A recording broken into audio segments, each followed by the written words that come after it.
Magandang araw muli mga ate at mga kuya. Welcome sa akin channel, ang Kuya Nanding M. Ang Kuya Nanding M ang tuloy-tuloy na nagbabahagi ng mga karanasan, mga kwento at mga pagninilay na sana'y kapupulutan natin ang aral. Ang ibabahagi ko ngayon ay tungkol sa resulta ng aking pagninilay ngayong umaga at sa nais kong ibahagi sa inyo. Ito ay mula sa unang sulat ni Juan, chapter 4, 12 to 15. Walang taong nakakakita sa Diyos kailanman. Ngunit kung tayo'y nag-iibigan, nasa atin siya at nagiging ganap sa atin ang kanyang pag-ibig. Nalalaman nating nananatili tayo sa Diyos at siya naman sa atin, sapagkat pinagkalooban niya tayo ng kanyang Espiritu.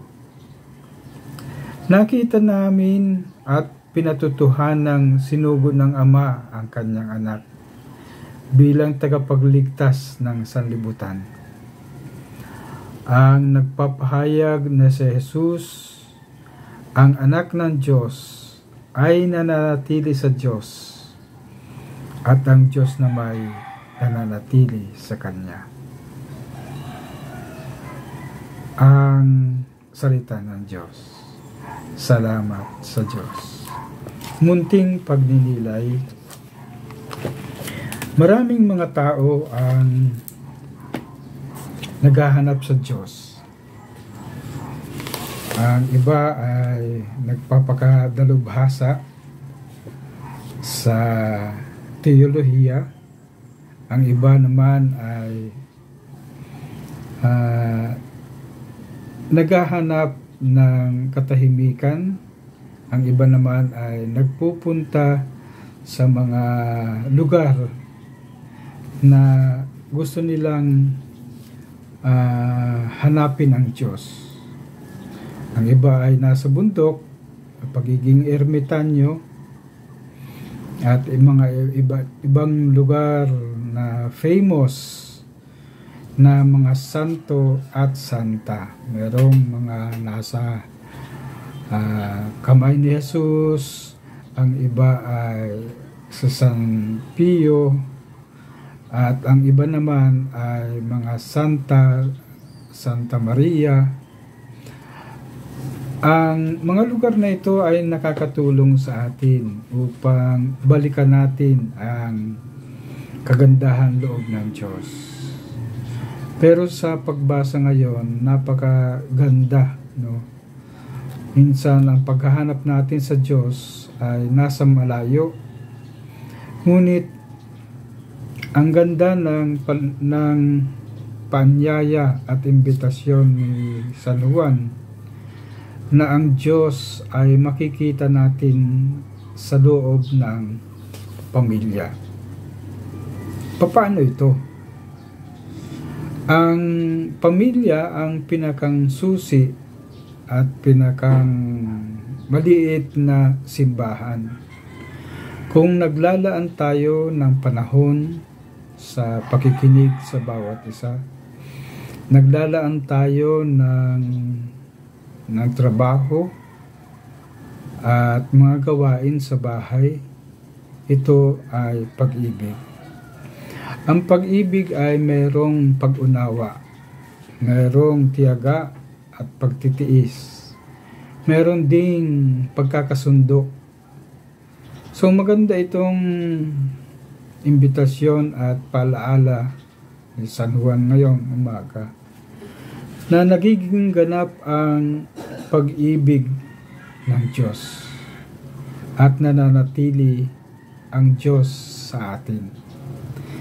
So ang isa pang nangyayari ay ibigyan tayo ng Diyos ng Espiritu sa ating binyag.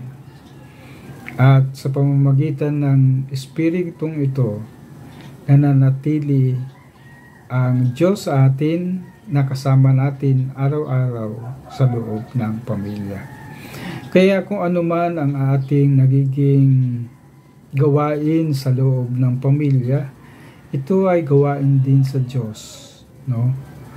Naghahanap buhay ka para sa pamilya, ito ay gawain sa Diyos.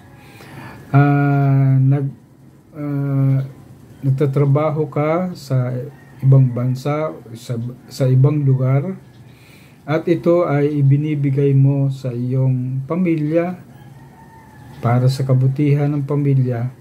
Ito ay pag-ibig. Kaya napakagandang